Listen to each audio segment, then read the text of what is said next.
Oh. All right, everybody, welcome back to the show. Let's continue talking about EVO 2018, and we will do so by now jumping over to the Sunday games, the first one of which is going to be Super Smash Bros. Melee. And to that end, we have invited Toph onto the show. What's up? That's right. What's up, David? What's up, James? Thanks a lot for joining us. Check you out. We have a picture of you that looks to me like it's the first fake picture that we've had in the show today. That's somebody else up there. It's not actually Toph. Yeah, I know, right? Unfortunate that he's chosen to go this route, but that's his decision, and we'll stick by it. That's soda. That's soda in that picture. Oh, okay. How convenient. Cream soda, maybe? Yeah. Cream soda. Okay, yeah. Cool. Let's talk about Melee at EVO. So let's begin by talking about interesting storylines that we may be privy to. Yeah, absolutely. So you know what Okay, so I guess when I think about storylines and kind of like what my expectations are, I'm going to go down the bracket, and let's also think about the most recent tournament. So low tier City 6. So I'm just going to say this really quick. Obviously, David is an Armada fan because he has the peach on stream right now. So I just bit into it. No. Yeah. Anyways, continue. I'm going to rest it. What are James? Who's your favorite? You're a Puff guy, right? Well, I love Hungrybox. I'm a Hungrybox fan. That's my guy. I mean, you remember Toph when Hungrybox won? You saw it. I was like crying for like 15 minutes. Remember? I was like so happy for him. Yo, that grand finals was actually godlike. That's my guy. Grand finals was. I like. Yo, can I say, like, I'm not even an HBox fan. I usually cheer for the other guys against him because I'm a Fox player and I've always been a Fox at heart. But the way he won that grand finals was so hype. Like, it was, especially the way he reset the bracket. Yes. The bracket reset was like mind blowing levels of where he just made 3 fat reads in a row. And it was like, oh. Got the sleeps, and that was it right there. And I mean, it was really his reaction after he won it, just the shock and falling on the stage that really got to me. Very good reaction. But well, I mean, let's talk about this year, though. Yeah, this year, if you're going by the book, man, I mean, you gotta bet on HBox. Like 2016 when he won his first Evo, like he wasn't even considered the best in the world at that point. Mm-hmm. Like he was just kind of on the climb. Right now, like, man, he is solidly number 1 right now. He's the man. Okay. Because I always found it interesting because for the longest of time, in the GOAT conversation, Mango was always ahead of Armada because he had more Evos. But since then, Armada has caught up and Armada has been winning a lot more, so he's considered the GOAT. Is Hungrybox kind of in that conversation now? I think now he is. Yeah, okay. I think now he is because the thing is, like, for both Mango and Armada, there was like a 1 year at least to like 2 year stretch where they were just like winning everything, and like every single time they dropped a set to anybody, it was like, oh dang, that's crazy. So HBox is like right there right now. I think we're like, yeah, he had a little bit of a shaky start to the year, but it's still like. I think every other player that's in that echelon, when they go to a tournament, at the back of their mind, they're thinking about, like, all right, how do I deal with HBox? It's still the number 1 topic right now. Okay. Yeah. And, like, right behind him, man, I mean, the field is honestly wide open, at least as to that tier of player, like, so, I mean, the last, like, huge tournament was Genesis, where Plup actually won, and that was sick, because that was the first time Plup won a tournament that big. That's right, yeah. And yeah, there's been, ups. I mean, HBox at Smash Summit, the most recent Smash Summit, that was he got 4th. So I mean, he can definitely lose. Mm-hmm. But like he's fresh off of a sick win at low tier City 6 last weekend. He beat both Armada and Leffen, who were both playing like really, really well. So yeah, it's gonna be like the onus is definitely on the field to take it over HBox, I think. Yeah, okay. I mean, it's interesting to me because obviously, for the longest time, it's been the gods.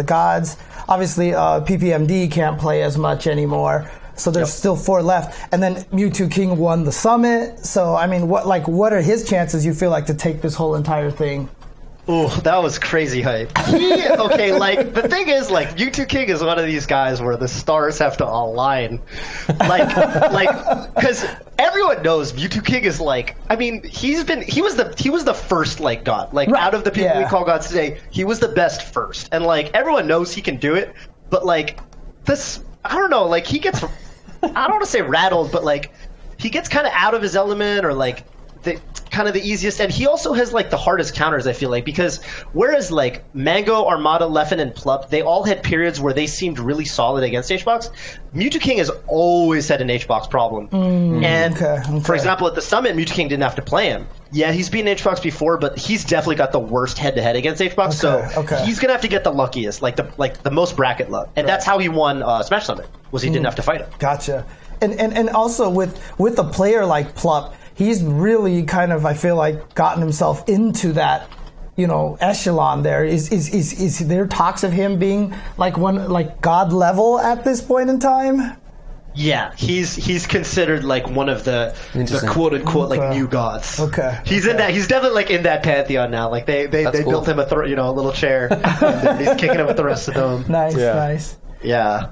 For a moment, like if he had won, what was it? There was the next big tournament after Genesis, I think in March or April, was EGLX Canadian tournament, and he almost won that. And if he had won that, he would have had 2 back-to-back super majors wins in a row, and like he probably would have at that point been seeded first going into tournaments. So like he was right there. Like, he was right at that threshold. Okay, and then obviously I have to ask about Leffen, because the guy has been concentrating a lot on Dragon Ball recently. So what's his status right now? Are people considering maybe he'll be a little rusty, or just because he hasn't had as much practice, or what's the situation with Leffen? With Leffen, dude, I gotta say, first and foremost, like, as a, I love watching Dragon Ball. Like, I watch basically every big tournament. Like, I was just glued to my couch for the Summit of Power. Yeah, like, I think I'll just say that every Melee player, like, loves watching Leffen in that game. Because for all of us, it's like a validation. Like, yeah, we could be good at other games if we wanted to. We're not surprised to me. Frauds. No, I mean, I've seen him play Marvel 3 in the past. I've seen him play Street Fighter in the past. He's legit, dude. Yeah. So that's true. Actually, he has a very rich he's been playing other stuff. He plays a lot of video games. Like he was good at like Overwatch, for example. Oh yeah. Okay. Sure. No surprise. No surprise there. Yeah. Right. So predictions for him going into the tournament. I mean, so at Low Tier City 6, he actually did send HBox to losers. Okay. And HBox kind of clawed his way back to beat him in 2 sets in grands. Leffen's looking fine, man. Like he beat Armada, and then HBox. Like he.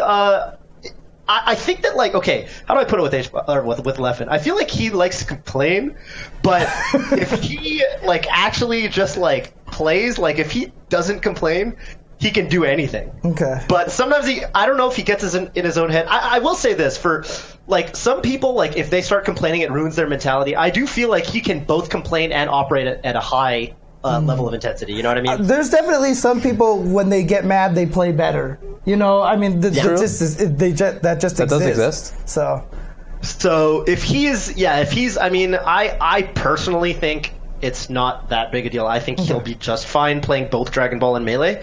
But I mean, the ball's in his court. Like, if he lets it get to him somehow, if he says, I got this scheduling, difficulty or that, I have to wake up early for one or the other, we'll see. We'll see. But that being said, like, if he actually, I think, is one of the few people that can both complain and get the job done. So. Okay.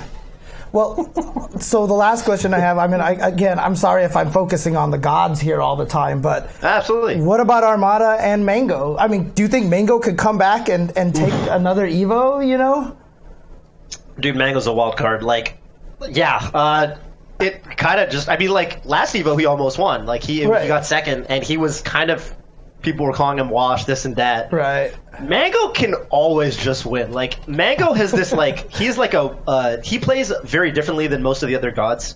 And he's, like, always coming up with, like, new setups and new creative stuff. Like, if you watch his stream, he definitely has the highest percent. Like, Armada is known for, like, every combo Armada does is the same. Like, he is the Armada flowchart. He's going to hit you with the book and you're going to die. Mango, every time he hits you, like, you don't know what's going to happen. But, like, he finds a way to make it work. And, like, yeah, I think he can definitely win. And Armada, same way. I think that, like, Armada and Mango both have a decent shot at, like, they both have a pretty good head-to-head against HBox.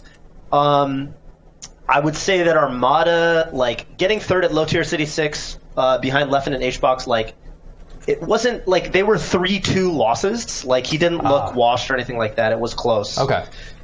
So and then yeah, Mango's just a wild card. It's hard to say. The one thing that's new about Mango this year compared to years past is he seems to have completely dropped the Fox. He's going solo Falco now. Oh, interesting. Okay. Yeah, and it was kind of a heartbreaker for him because at Smash Summit 6, a couple months ago, in pools and pools of the event, he beat both HBox and Armada in Falco Puff and Falco Peach, which are matchups he never used to play, and everyone was mind blown. But then he didn't really pull it together in bracket. So yeah, time will tell. I guess we'll find out what happens. Okay. And is there anybody that you talked about Pup a little bit and then how he's become so strong? Is there anybody else that you're looking for who might have that kind of a big performance on the stage? I think you got to give it to Wizzy and Zane right now, man. So, Wizzy... I see those names in chat all over the place right now, yeah. Yeah, dude, everyone's Zane's stock is rising, man. If you're looking to invest, Zane's stock is rising right now because a year ago, not even considered probably I got to think about my timeline here. But yeah, 2 years ago, pretty much a nobody. Year ago, breaking into the top 30 or whatever, and now he's just constantly beating top, he's solidly top 10 right now, especially if you put him up against a space animal he can beat Mango any day of the week. He could definitely beat Leffen was one of his first really big wins. Dang, all right. And the thing is, we haven't really seen him perform at quite that level against the floaties, so in particular Armada and HBox could be a thorn in his side. But yeah, I think if he can hone those matchups and get that, because those matchups are very neutral based versus the space animal matchups and the fast forward matchups are very pretty much combo oriented. And for someone like Zane, yeah, Zane is a combo genius. He can always, if you're a Fox or Falco and he touches you, you just die. Dang, all right. So he's got to get if he can get his neutral game on that PPMD level, which is when people think Marths with really rock solid neutral games, it's always PPMD is the first name in the list. If he can get to that level, he can easily, I think he could reach God status for sure. Wizzy, dang, all right. Wizzy's also another guy that first of all, Wizzy has the best head to head against HBox out of any of these guys. Okay. Fortunately for HBox, the seeding is working out that he doesn't have to play Wizzy in quarters, because if he did, that's actually a really stressful situation for HBox. Okay. Yeah. Who does Wizzy use again? I'm sorry. Captain Falcon. Oh, okay. Captain Falcon. And he's from Florida. He's from Orlando. He's same region as HBox. Interesting. So he's got a lot of very specific HBox specific, Puff specific knowledge. He's just so much better at that matchup than anyone has ever played it. Okay. And he won a tournament. I don't remember what the tournament was, but him and HBox both went to Optic Arena. He just won the tournament over HBox. He beat him in 2 sets clean. Wow, sick. So he could for sure do it. If HBox runs into Wizzy somehow, he might get knocked out of the tournament early for sure. Wow. Okay. Well, let me ask a question here, because I saw someone mention him in chat, and he's just one of my favorite players all the time, and that's of course Amsa, right? Amsa Yoshi. I mean, do you feel outside of, obviously, of course, Armada and Leffen, what do you feel outside of the United States? Is there anyone from Asia coming that's a threat in Melee? Amsa is definitely the first name that comes to mind, and you got to give him props, by the way. Here's the quick story of Amsa, basically. He came to the U.S. for the first time in 2014. Now, mind you, I lived in Japan for a year, and this was in 2010, 2011.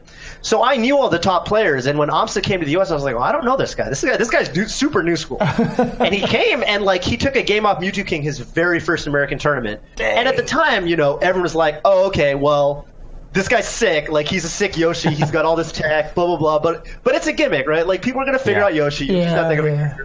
And then a year passes, and he's still beating top players. It's all right, well, yeah, but America still doesn't have that much Yoshi practice. We're going to figure this out.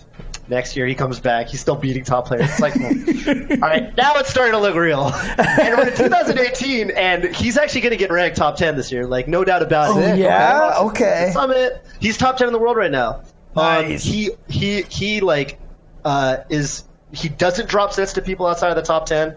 He took a set off HBox, which is best of 5 set, which is crazy. Still solid versus Mewtwo King. So Amsa for sure is just a threat. I don't think he can win. I don't know. I don't want to say because anything's possible, but it doesn't seem like he'll win the tournament. But he's always he might pull that upset. Okay. He's Okay. scary. But man, other Asian players like. If AMSA wins Melee, though, it'd be like, man, Japan takes another game. that would be crazy. That would be nuts. That would be nuts. Oh man. There are other Japanese players that are coming. The thing that Japan that was just interesting was that in the Melee to Brawl transition, America, where a lot of players stuck it out in Melee and kept playing Melee. In Japan, culturally, like for whatever reason, a lot of their Melee players actually went to Brawl. So. That's why they have a much richer like Smash 4 and they're gonna and soon to be Smash Ultimate history than in Melee.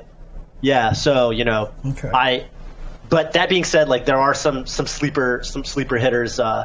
Rudolph is a favorite. He's got a really weird seeding style if you've seen him. Don't know if he's coming to Evo though, but yeah. I mean, AMSA is basically the main one to watch out. Okay. Cool. Well, anything else? Like, what are your predictions? Who do you think is going to take it? Who do I think is going to take? Man, if I was putting money on it, I would say HBox, especially like the way the seating is because he doesn't have to run into Wizzy. Like if he had to run into Wizzy in quarters, in other words, if Wizzy was seated 8th or 9th instead of 7th, then like I would be more iffy. But yeah, HBox I think is the safest bet for sure right now. See a lot of upset people in the chat, right? Let's go. Yeah, let's go. Like, that being said, though, dude, it could go a lot of different ways. Yeah. So we'll see. All right, man. Anything else to say? Not really. I mean, if I'll do my quick little plug. Please plug. Check out the twitch.tv/ I think it's Ludwig Ogren for Scar versus Fendi Saturday night 7:30 p.m. That's about it. We're doing our little salty sweet. Nice. I think that's just going to be fun. So it's just good. I think that's just going to be a super entertaining stream. Awesome. And you'll be commentating Melee, obviously, at Evo, correct? Yep. Have fun, man. Cool. Hope to see you guys. Well, I'm sure I will. Well, I won't, because I won't be there. That's true. Damn it. Stop doing that. Have a good time. I'll see you soon anyway. Yeah, okay. I'm sure we'll see each other soon. All right. All right, thanks again. Get out of here. All right, man. Peace. Thanks. All right. Wait. Wait, is he still there? Wait, were you? Wait, is Scar I'm gonna still win? here. Oh, What's the question? Is Scar gonna win? This is what I'm gonna say. This is all I'm gonna say. Fendi is not as good as you guys think he is, and Scar is better than you guys think he is. Okay, is Scar gonna win? I think Scar's gonna win. Oh. What is it? What is it to? I think we're gonna do first to 5. Oh, okay. No, I'm saying Scarred alongside. He beat Ken, got him to Evo. He's got that history, especially against Marth. You guys are gonna be surprised. What year was that in? It was a couple years ago, but trust me, man. couple. We'll wait and see. Okay. Put it this way: I'm a big believer in old man strength. All right. Okay. Yeah, there you go. I like where you're thinking. Let's go, Scar. Can go full-time pro gamer in however old he is. Like, dude, anything's possible. Okay. All right, Fair enough. All right, buddy. Thank you. All right. Peace.